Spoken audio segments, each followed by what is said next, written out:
My brothers and sisters, say after me, I will not raise useless husbands as sons in Jesus' name.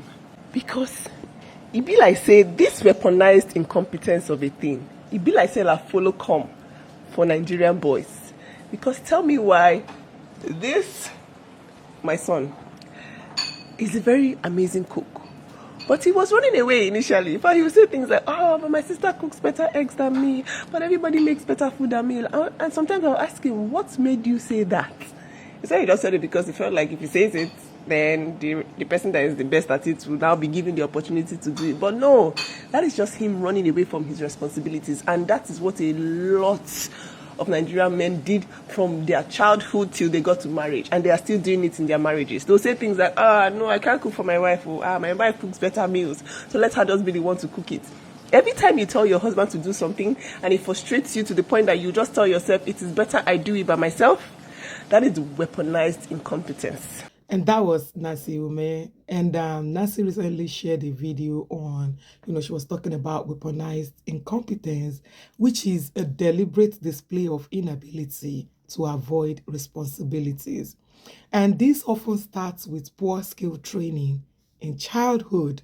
Now, I agree with Nancy, and I think this is a conversation that every parent needs to hear.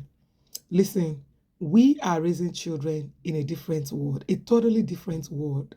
And the rules that our parents followed, some of them no longer apply the same way. Because why? Families look different these days. Homes look different. Even life demands more skills than before. For a long time, we believed some skills are for the girls, especially cooking, cleaning, caring for the home and whatnot. But today, both parents work. They work really hard. They hustle hard. And sometimes one parent is absent, and sometimes life changes suddenly. Children must be prepared for real life. God forbid any bad thing. God forbid any bad occurrence.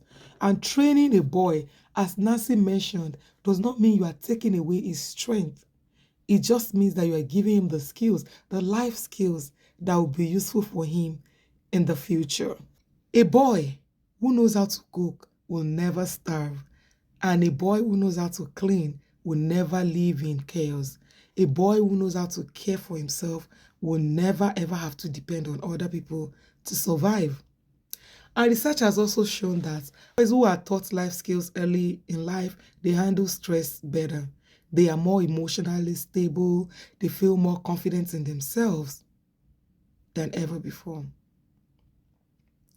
And I know a lot of you parents fear that, hey, this kind of training, if I ever train my child like this, is going to make my boy weak.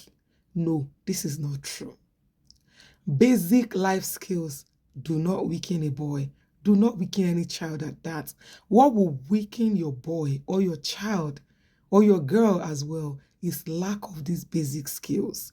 And the real danger is raising a boy who cannot cope when life gets tough.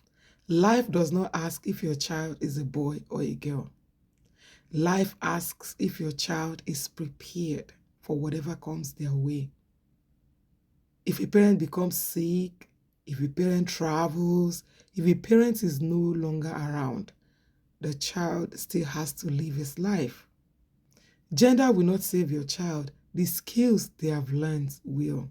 And that is why both boys and girls must learn how to clean, must learn how to cook, must learn how to manage their emotions, must learn how to go out, and also must learn how to solve problems. And most importantly, your children must learn how to take responsibilities, which is very, very, very important. This conversation today is totally about how to prepare our children for the future. It is not about gender debates. It is not about gender roles, about survival and competence. And our jobs as parents is to raise children that are capable and dependable. Now, I want you to ask yourself this question. If I am not here tomorrow, can my child cope?